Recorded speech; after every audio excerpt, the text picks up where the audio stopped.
There is exactly one legal business on earth where the math guarantees you profit on every dollar that walks in the door. It's called a casino, and it is also somehow one of the industries with the highest bankruptcy rate among its own owners. That's not a contradiction. It's the whole story. By the end of this video, you'll know how casinos actually make money on the inside, why a guaranteed mathematical edge still isn't enough to survive, and why the building you're picturing when you hear casino isn't really the business at all.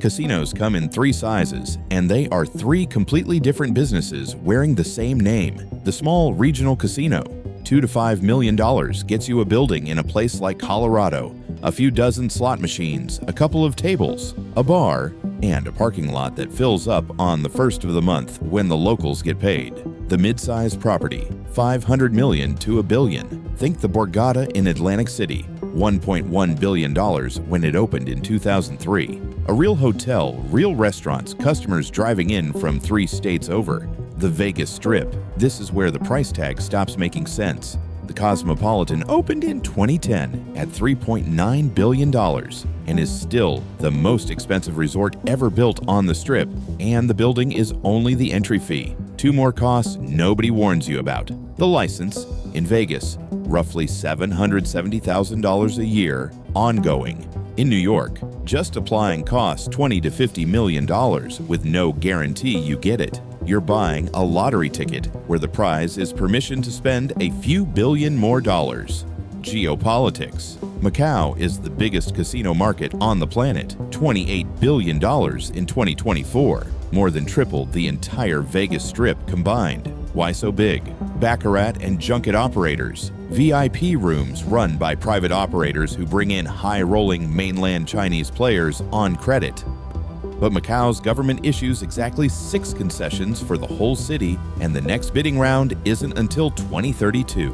Or you could try North Korea. Kim Jong-un is currently looking for an investor to finish the Ryugyong Hotel in Pyongyang, a 105-floor building started in 1987 and somehow still unfinished 38 years later. Pay for the interior, and the casino license comes with it. Estimated cost, another $2 billion on top of the $750 million already buried in the concrete. Even the most isolated dictatorship on Earth understands that a casino is a foreign currency vacuum with a roof on it. Here's the part that people get wrong. Casino games aren't rigged in the cheating sense. The cards are real. The wheel is honest. The dice are clean. It's the rules that are rigged. The payout structure guarantees the house wins more than the player, over time, always. The industry calls this the house edge. Picture a coin flip.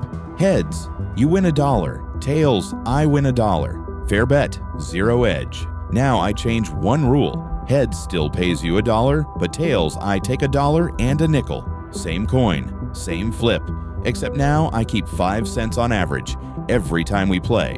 Meaningless on one flip. Catastrophic over 1 million of them. That 5 cents is the house edge, and every casino game is a different costume on the same trick. Roulette is the cleanest example. European roulette has 37 numbers. Bet $100 on a single number and win. The casino pays you $3,500, but the real odds of hitting that number are 36 to 1. You should have been paid $3,600. That missing $100 is the house's cut. Multiply it by 1,000 players a day, every day for 30 years. American roulette takes the same wheel and the same payout and just adds one extra pocket, the double zero. One extra slot doubles the house edge from 2.7% to 5.26%. The player can't feel the difference. The math never misses it. Blackjack, played well, runs a house edge of around 0.5%, the best deal on the floor. Slot machines run 5 to 15%. And here's the part that breaks people's brains. The cheaper the machine, the worse the odds. Penny slots, the ones grandma feeds her change into all afternoon, run 12 to 15%.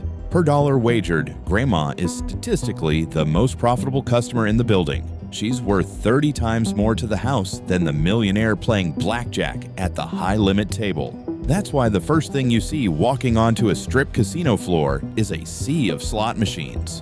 In 2024, slots alone brought the strip $4.9 billion, more than every table game combined. You've probably been inside a casino. Notice what's missing. No windows, no clocks. Carpet patterns subtly designed to pull your eyes upward toward the machines. The walk from any table to the exit is engineered to pass 10 more rows of slots, just in case there's anything left in your pocket. The industry has a term for this: engineered immersion. The goal isn't to win your money once. It's to keep you inside with no sense of time until the math has enough time to work. And then there's the most surgical customer retention system in any industry: the Player's Club card. Free to sign up, insert it in the slot, hand it to the dealer, and from that second, every bet you make is tracked. From that data, they calculate your theoretical loss. Bet $10,000 over an evening at a 5% edge. Your theoretical loss is $500. The casino comps you back 5 to 10% of that. Free dinner, free room, free drinks. Vegas Strip casinos gave away $4.4 billion in comps in 2024 alone. They didn't lose that money, they invested it. Every comp is a calculated expense to buy more time for the math. At the top of this pyramid sit the whales. Roughly 0.1% of casino customers generate over 25% of total industry revenue. 1 in 1,000 players accounts for a quarter of everything. Dana White is a good example. He's played $25,000 a hand at blackjack, won $2 million one weekend at the Palms, came back and won another $1.6 million. The Palms banned him. Caesars and Bellagio still let him play. Why? Because the rest of the time, whales lose enormous amounts of money, and the math always wins eventually. That's why a casino will fly a whale in on a private jet, comp the penthouse, send a private chef to the suite. Spending $500,000 to host one whale for a weekend is completely rational when their expected loss is $10 million. One myth worth killing here: none of this requires a cheating dealer or a rigged deck.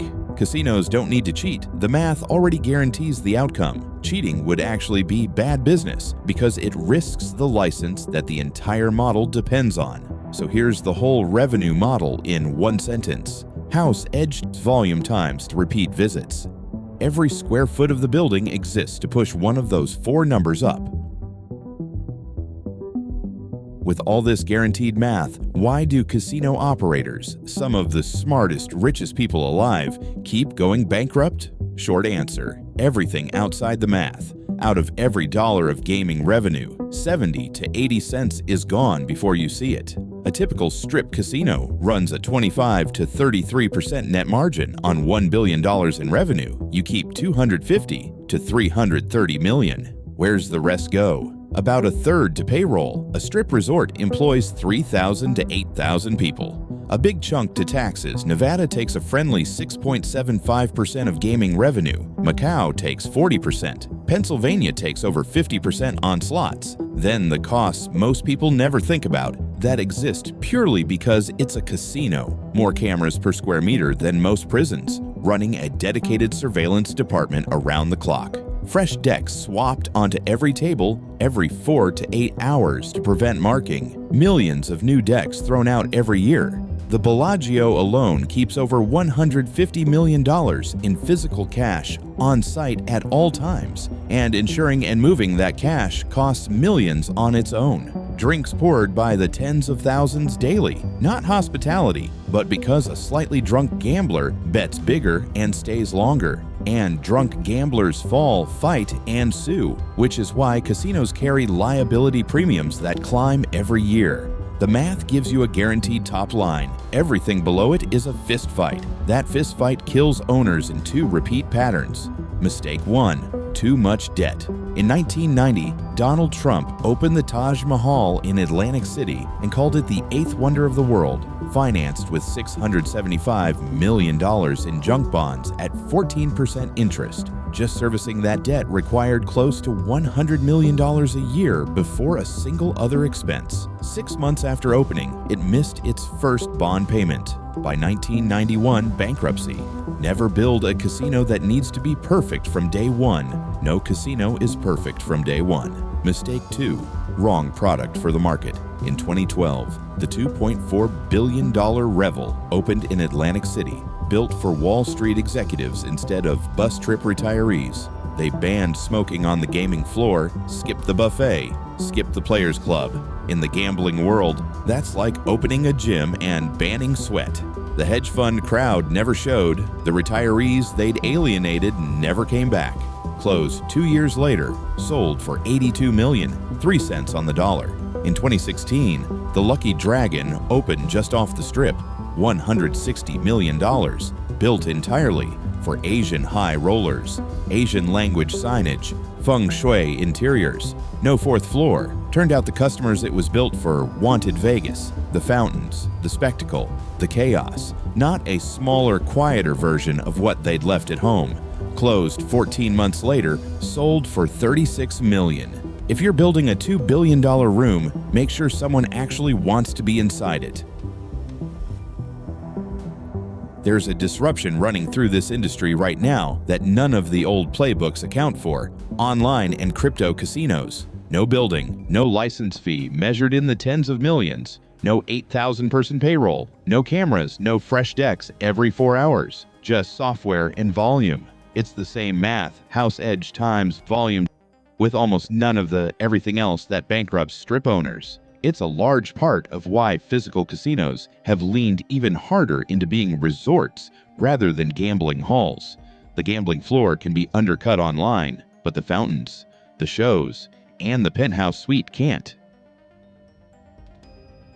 Step back, and the whole industry is paradoxical.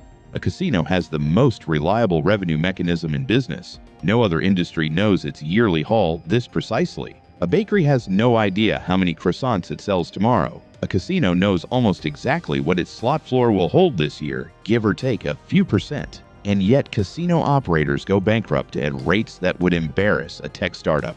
Why? Because the math only works at scale, and over time, and the house edge is fixed. You can raise it in a bad year, which means everything outside the math has to be perfect too. Your debt, your costs, your country, your timing. The mathematical edge is bulletproof. Everything built on top of it isn't. So real numbers, 2 scenarios. Scenario 1, $5 million in Colorado. Annual gaming revenue around $10 million. After operating costs, real profit lands near $2 million a year. Payback in 3 years. Not glamorous. Recession resistant. The most boring American business with the word casino in it. Scenario 2, $1 billion on the Vegas Strip. 2,000 hotel rooms, 100 tables, 3,000 slot machines. Annual revenue around $900 million. And here's the part most people miss. Only a third of that comes from gambling. The other 2/3 is hotel, restaurants, shows, and conventions. A modern strip casino is barely a casino. It's a resort using gambling as the loss leader that pulls people through the door. Net profit after everything, roughly $250 million a year, another $50 million on top if the engineered immersion is dialed in. Payback in 4 years. After that, you're earning $300 million annually. And if you survive long enough, you become something specific. Sheldon Adelson started buying casinos in 1988. By the time he died in 2021, he was worth $35 billion, one of the largest fortunes in American history. His company, Las Vegas Sands, generates around $32 million in revenue every single day, more than the entire annual revenue of most U.S. casinos combined. So if you're still thinking about buying a casino, remember the one rule that actually runs this whole business. The house always wins. Just make sure you're the house.